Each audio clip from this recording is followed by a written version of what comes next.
Welcome to RS academy. Previous forest beat office సంబంధించిన previous క్వశ్చన్లు ఏమేమి ఉన్నాయో మనం నీట్గా ఒకసారి మళ్ళీ చూద్దాం. ఫస్ట్ వన్, దిగువ తెలిపిన వారిలో సూర్యుని చుట్టూ గ్రహాలు తిరిగే విధానాన్ని వివరించిన పునర్జీవ కాల శాస్త్రవేత్త ఎవరు? చాలా రిపీటెడ్ క్వశ్చన్, అన్ని రకాల ఎగ్జామ్లు ఎక్కువగా పడుతున్న question. Option A Kepler, option 2 Gutenberg, option 3 రాబెలియస్ అండ్ ఆప్షన్ 4 ప్రావిన్సెస్ మార్క్. అయితే దీని యొక్క రైట్ ఆన్సర్ ఏది సార్ అంటే కెప్లర్ అనే వ్యక్తి. ఎవరైతే కెప్లర్ ఉన్నారో ఇతను ఈ యొక్క సూర్యుని చుట్టూ తిరిగే గ్రహాలు తిరిగే విధానాన్ని వివరించిన పునర్జీవ కాల శాస్త్రవేత్తగా చెప్పడం జరిగింది. అంటే ఈ యొక్క సూర్యుడు ఏదైతే ఉన్నాడో ఈ సూర్యుని చుట్టూ తిరిగే గ్రహాలు ఏవైతే ఉన్నాయి, తిరిగే గ్రహాలు ఎన్ని ఉన్నాయి సార్ అంటే ప్రజెంట్ 8 గ్రహాలు. ఈ సూర్యుని చుట్టూ తిరిగే గ్రహాలలో మన భూమి కూడా ఉండడం జరుగుతుంది. ఈ భూమి సూర్యుని చుట్టూ తిరిగే గ్రహాలలో 3వ స్థానంలో ఉండడం జరుగుతుంది. ఎన్నవ స్థానం సార్ అంటే 3వ స్థానంలో సూర్యుని చుట్టూ తిరిగే గ్రహాలలో 3వ స్థానంలో ఉండడం జరుగుతుంది. అదే పరిమాణం విషయంలో వస్తే మనకి 5వ స్థానంలో భూమి అనేది ఉండడం జరుగుతుంది. అయితే ఈ సూర్యుని చుట్టూ తిరిగే గ్రహాలలో గతంలో 9 గ్రహాలు ఉంటే ప్రస్తుతం 8 గ్రహాలే ఉండడం జరిగింది. అంటే గతంలో ఏదైతే ప్లూటో అనే గ్రహం ఉంటుందో దీనిని గ్రహ స్థాయి నుంచి మరగుజ్జు గ్రహ స్థాయికి తీసుకురావడం జరిగింది.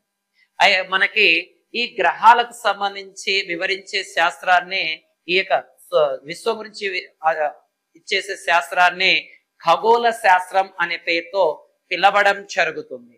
అయితే మనకి ఇక్కడ ఈ సూర్యుని గురించి తెలియజేసే అంటే విశ్వం గురించి తెలియజేసే సిద్ధాంతాన్ని ఏమంటాం సార్ అంటే విశ్వం గురించి తెలియజేసే సిద్ధాంతాన్ని బిగ్ బ్యాంక్ థియరీ అనే పేరుతో పిలవడం జరుగుతుంది. దీన్ని జార్జియస్ లిమాయిటర్ అనే శాస్త్రవేత్త దీనిని వివరించడం జరుగుతుంది మనకి ఇది. అయితే మనకి ఈ యొక్క సూర్య కేంద్రక సిద్ధాంతాన్ని తెలియజేసిన శాస్త్రవేత్త ఎవరు సార్ అంటే కోపర్నికస్. ఎవరు సార్ అంటే కోపర్నికస్ అనే శాస్త్రవేత్త ఇచ్చేశారు. అదే భూకేంద్రక సిద్ధాంతాన్ని తెలియజేసిన శాస్త్రవేత్త ఎవరు సార్ అంటే మనకి టాలమీ అనే శాస్త్రవేత్త తెలియజేయడం జరుగుతుంది మనకి. ఇక్కడ కొంచెం జాగ్రత్తగా ఫోకస్ చేయండి. మనకి గ్రహాలకు సంబంధించింది కూడా 2019 జరిగిన ఈ ఫారెస్ట్ బీట్ ఆఫీసర్ లో క్వశ్చన్ అడగడం జరుగుతుంది. దాని తర్వాత next current affair next question కి వెళ్ళిపోతే ఆంధ్రప్రదేశ్ లో 2014 సంవత్సరంలో సంభవించిన హుద్హుద్ అనేది ఒక డాష్ అని ఇవ్వడం జరిగింది. అంటే ఏదైతే హుద్హుద్ ఉంటుందో ఈ హుద్హుద్ అనేది డాష్ అని ఇవ్వడం జరుగుతుంది. ఏది సార్ అంటే డాష్ అని ఇచ్చాడు. ఆప్షన్ ఏ భూకంపం, ఆప్షన్ 2 తుఫాన్, ఆప్షన్ 3 పిడుగు, ఆప్షన్ 4 భూపాతం అనే పేరుతో ఇచ్చాడు. దీని యొక్క రైట్ ఆన్సర్ ఏంటి సార్ అంటే హుద్హుద్ అనే పేరుతో పిలవడం జరుగుతుంది. అంటే 2014లో 2014లో ఈ హుద్హుద్ అనే తుఫాన్ అనేది సంభవించడం జరిగింది. ఏది సార్ అంటే హుద్హుద్ అనే తుఫాన్. హుద్హుద్ అనేది ఇజ్రాయెల్ దేశపు యొక్క పక్షి. ఇజ్రాయెల్ దేశపులో ఉండే వన్ ఆఫ్ ద పక్షి. ఆ పక్షి పేరును ఆ దేశం ఆ తుఫాన్ కు పేరు పెట్టడం జరిగింది హుద్హుద్ అని. ఈ హుద్హుద్ తుఫాన్ కారణంగా ఆంధ్రప్రదేశ్ లోని విశాఖపట్నం అనే పట్టణం పూర్తిగా నేలమట్టం అవడం జరిగింది. దీన్ని పునర్నిర్మించడం కూడా జరిగింది ఈ విశాఖపట్నాన్ని. అయితే ప్రధానంగా తుఫాన్లు అనేవి మనకి ఎప్పుడు సంభవిస్తాయి సార్ అంటే నవంబర్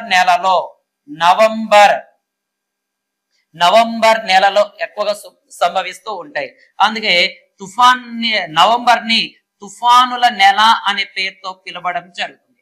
తుఫానుల నెల అని ఏ దాన్ని పిలుస్తాం సార్ అంటే నవంబర్ నెలను పిలవడం జరుగుతుంది. ఈ తుఫాన్లు ఎక్కువగా మనకి ఈశాన్య ఋతుపవనాల వలన సంభవిస్తాయి. ఈశాన్య ఋతుపవనాల వలన సంభవించడం జరుగుతుంది.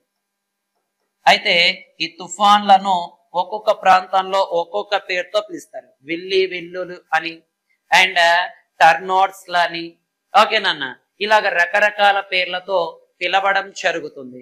అయితే భారతదేశంలో అత్యంత తుఫాన్ల గురయ్యే ఓడరేవు ఏది అని కూడా గతంలో అడిగాడు. అత్యంత తుఫాన్ల గురయ్యే ఓడరేవు ఏది సార్ అంటే పారాదీప్ ఓడరేవు అనేది అత్యంత తుఫాన్ల గురయ్యే ఓడరేవుగా పిలవడం జరుగుతుంది మనకి ఇది.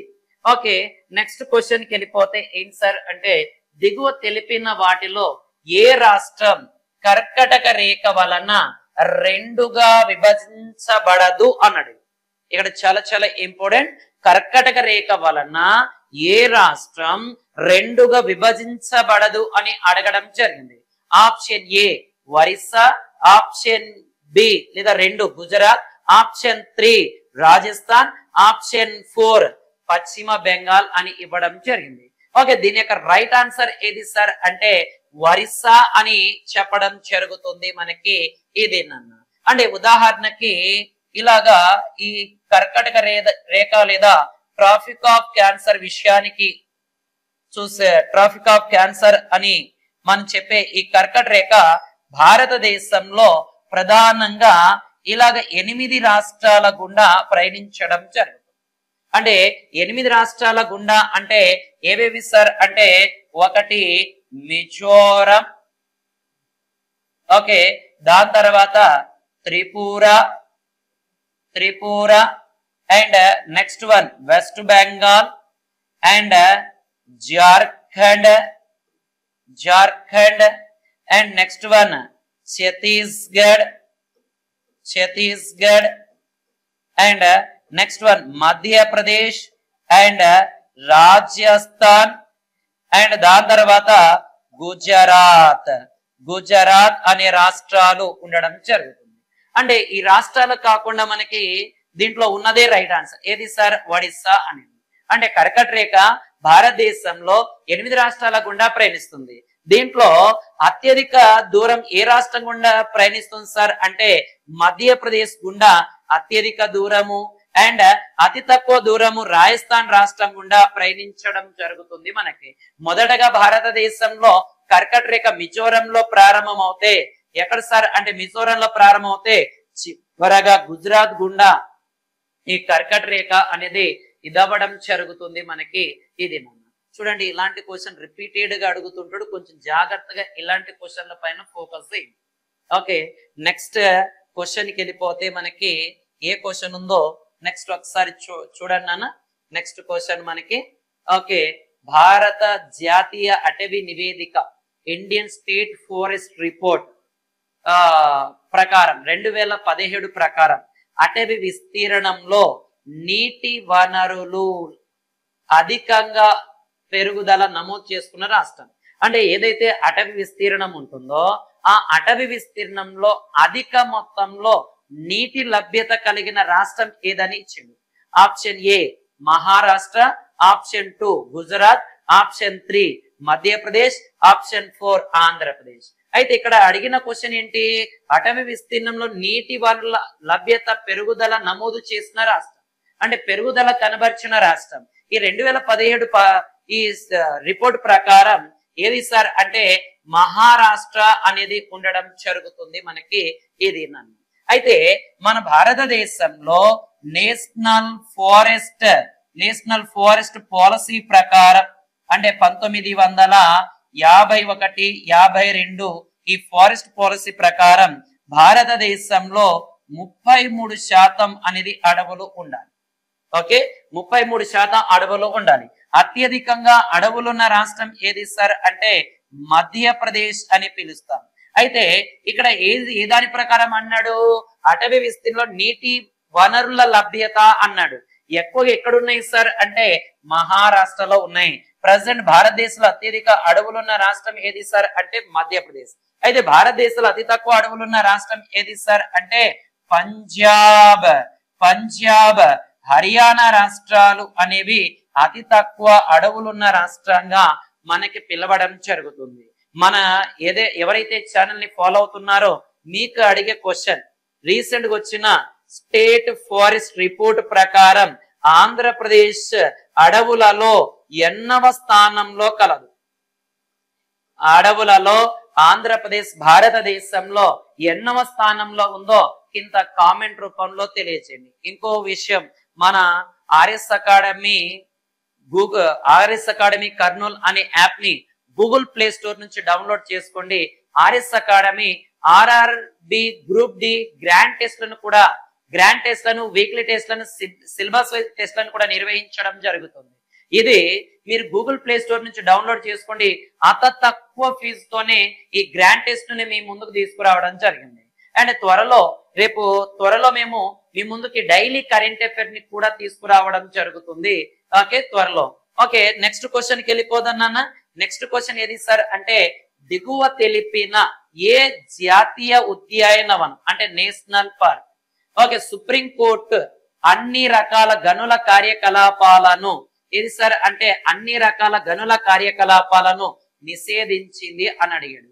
ఆప్షన్ ఏ బందీపూర్ జాతీయ ఉద్యానవనం, option 2 Campbell national park, and option 3 Dudhwa జాతీయ ఉద్యానవనం, కాజీరంగా జాతీయ ఉద్యానవనం అనే పేరుతో పిలిచాడు.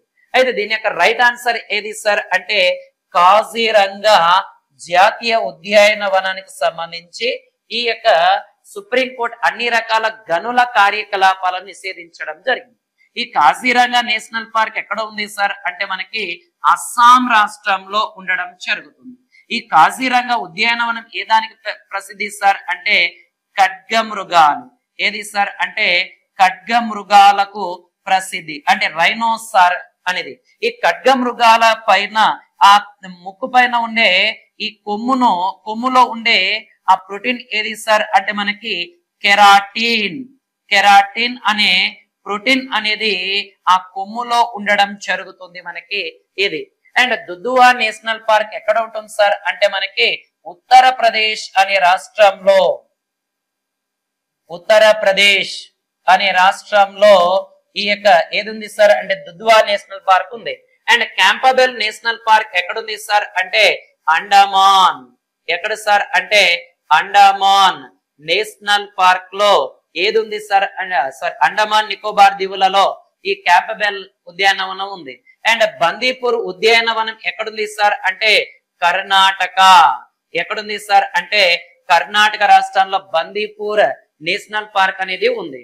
ఈ బందీపూర్ ని భారతదేశంలో 1973లో ఏది సార్ మనకి మొదటి టైగర్ రిజర్వ్ గా కూడా ప్రకటించారు. ఏది మొదటి టైగర్ రిజర్వ్ గా కూడా ప్రకటించడం జరుగుతుంది మనకి. దాదాపుగా ప్రెసెంట్ భారతదేశంలో 108 నేషనల్ పార్క్ అనేవి ఉండడం జరుగుతుంది. పార్లమెంట్ చట్టం ద్వారా ఏదైతే పార్లమెంట్ ఉంటుందో ఈ పార్లమెంట్ చట్టం ద్వారానే ఇవి మనకి ఈ నేషనల్ పార్క్లు అనేవి ఏర్పాటు అవ్వడం జరుగుతుంది. చాలా చాలా ఇంపార్టెంట్ అయినది చూడండి అన్న, ఎగ్జామ్ పాయింట్ ఆఫ్ లో అడగడానికి ఛాన్సెస్ ఉన్న అంశం కూడా. ఓకే, ఆర్ఎస్ అకాడమీ కర్నూల్, మీ స్వామి సార్, జై హింద్.